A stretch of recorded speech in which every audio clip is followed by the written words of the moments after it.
பழமையில் மாற்றம் வந்தால் கற்றுக்கொண்டு ஓடிக்கொண்டே இருக்க வேண்டும்.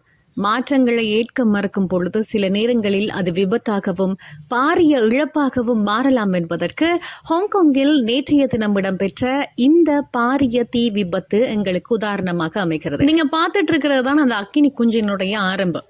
பிரசிடென்ஷியல் கம்ப்ளெக்ஸ் என்று சொல்லப்படுகின்ற 4 வித்தியாசமான கட்டிடங்களை கொண்ட 4000 பேர் இருக்கக்கூடிய இந்த தொகுதியில 2000க்கு மேற்பட்ட வீட்டு யூனிட்ஸ் இருக்காம்.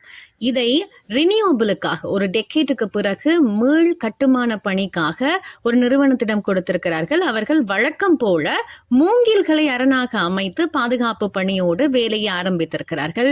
அப்ப நீங்க பார்த்த அந்த சின்ன அக்கினி குஞ்சு சுவாலை விட்டு எரிய ஆரம்பித்திருக்கிறது. அதற்கு ஒரே ஒரு காரணம், அந்த மூங்கில்கள் மட்டுமே. அதை பார்த்ததுமே உந்து சக்தியோடு எரிந்து கொண்டிருக்கிறது.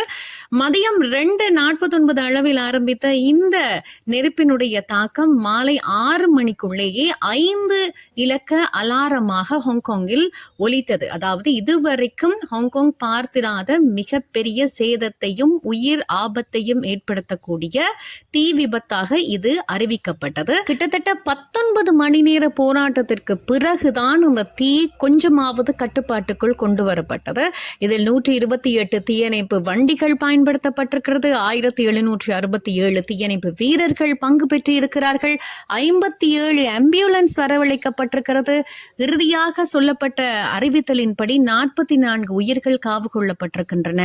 279 உயிர்களை இன்னும் தேடிக்கொண்டிருக்கிறார்கள். ஏனையவர்கள் பாதுகாப்பான இடத்திற்கு நகர்த்தப்பட்டிருக்கிறார்கள்.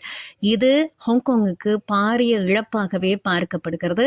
99 வருட காலம் குத்தகைக்கு இருந்தது போல பிரிட்டிஷினுடைய ஆட்சிக்குள் இருந்து விடுதலையாகி சீனா கைப்பற்ற முயற்சிக்கும் பொழுது போராட்டம் செய்து தன்னிச்சையாக செயற்பட்டு கொண்டு வருகின்ற இந்த நேரத்தில் இது மாபெரும் தலையீடியாக மாற்றத்தின் தேவைக்கான அறிகுறியாக மாறியிருக்கிறது.